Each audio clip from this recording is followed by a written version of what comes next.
ভগবান কি কখনো চুরি করেন? আর যদিই বা করেন তবে কেন করেন? পুরীর রাজবাগানে পাকা পাকা কাঁঠাল আর গভীর রাতে শিশুরূপে এক কালো ঠাকুর হঠাৎ ডাকলেন এক ভক্তকে, মাধব আজ আমার চুরি করতে মন চাইছে। এরপর যা হলো, ভক্ত মার খেলেন, গাছের সঙ্গে বাধা পড়লেন, আর ইতিহাসে লেখা হয়ে গেল শ্রী জগন্নাথের কাঁঠাল চুরি লীলা। এই গল্প বিশ্বাস নয়, ভক্তি ও পরীক্ষার। মাধব দাসজি যখন প্রথমবার শ্রী জগন্নাথ পুরীতে এসেছিলেন তখন তিনি ভাবলেন, আমি আমার জীবনের 21 বছর সংসারের ভোগ বিলাসে নষ্ট করে ফেলেছি, আর মহাপ্রভু জগন্নাথের একবারও দর্শন পেলাম না। যদি কালই আমার মৃত্যু হয়ে যায়। এই গভীর দুঃখে তিনি সমুদ্র তটে গিয়ে মৃত্যুর প্রতীক্ষায় বসে রইলেন, অনশন শুরু করলেন। এভাবে 3 দিন কেটে গেল। মন্দিরে মহাপ্রভু জগন্নাথ প্রসাদ গ্রহণ করলেন না। দেবী লক্ষ্মীজি ব্যাকুল হয়ে জিজ্ঞাসা করলেন, স্বামী আপনি প্রসাদ নিচ্ছেন না কেন?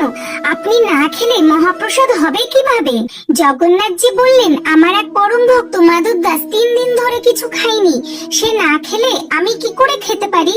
লক্ষ্মীজি বললেন, আমি তার জন্য প্রসাদ পাঠাচ্ছি, আপনি চিন্তা করবেন না। কিন্তু জগন্নাথজি বললেন, না, তাকে প্রসাদ দিতে আমি নিজেই যাব।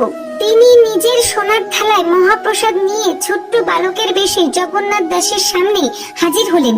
বললেন, আপনি কি মাধব দাস? মাধব দাস বললেন, হ্যাঁ আমি। বালক জগন্নাথজি বললেন, মহাপ্রভু জগন্নাথ আপনার জন্য মহাপ্রসাদ পাঠিয়েছেন, দয়া করে গ্রহণ করুন। এ কথা শুনেই মাধব দাস মূর্ছে গেলেন। জ্ঞান ফিরে এসে দেখে বালক আর নেই, কিন্তু থালাটা পাশে পড়ে আছে। তিনি ভাবলেন, প্রভু যদি চান আমি বাঁচি তবে আমি প্রসাদ গ্রহণ করব। তিনি মহাপ্রসাদ খেলেন। মন্দিরেই তখন হইচই, প্রভুর সোনার থালা কোথায় গেল? খুঁজে বের করো।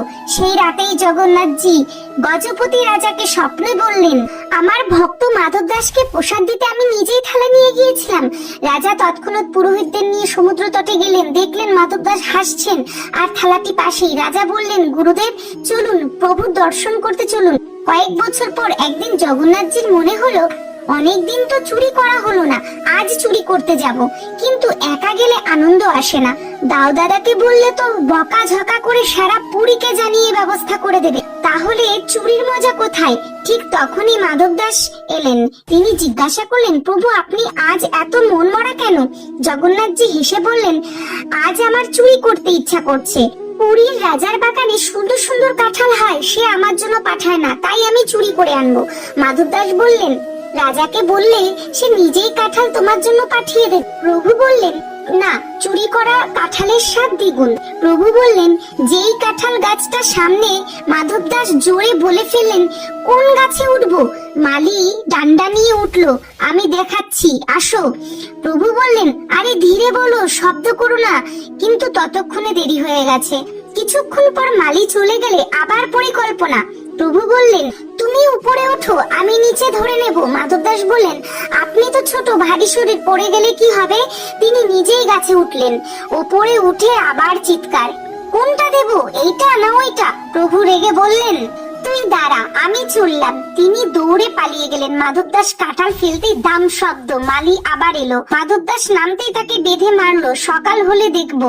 ভোরে রাজা বাগানে এসে দেখলেন মাধব দাস গাছে বাঁধা অবস্থায় ঝুলছেন। রাজা তাকে গুরু মানতেন। চিৎকার করে বললেন, এ কি লীলা, খুলে দাও। মালি বলল, না, সে কাঁঠাল চুরি করছিল। রাজা বললেন, এ আমার গুরু, তাকে মুক্ত করা হলো। রাজা জিজ্ঞেস করলেন, গুরুদেব এ কি? মাধব দাস বললেন, আমি তো বুড়ো, আমার কি কাঁঠাল চুরির ইচ্ছা হতে পারে? এটা তো জগন্নাথজির লীলা। তিনি আমাকে সঙ্গে নিয়ে চুরি করতে এসেছিলেন, কিন্তু আমি শব্দ করছিলাম বলে সে দৌড়ে আমাকে ছেড়ে পালালো।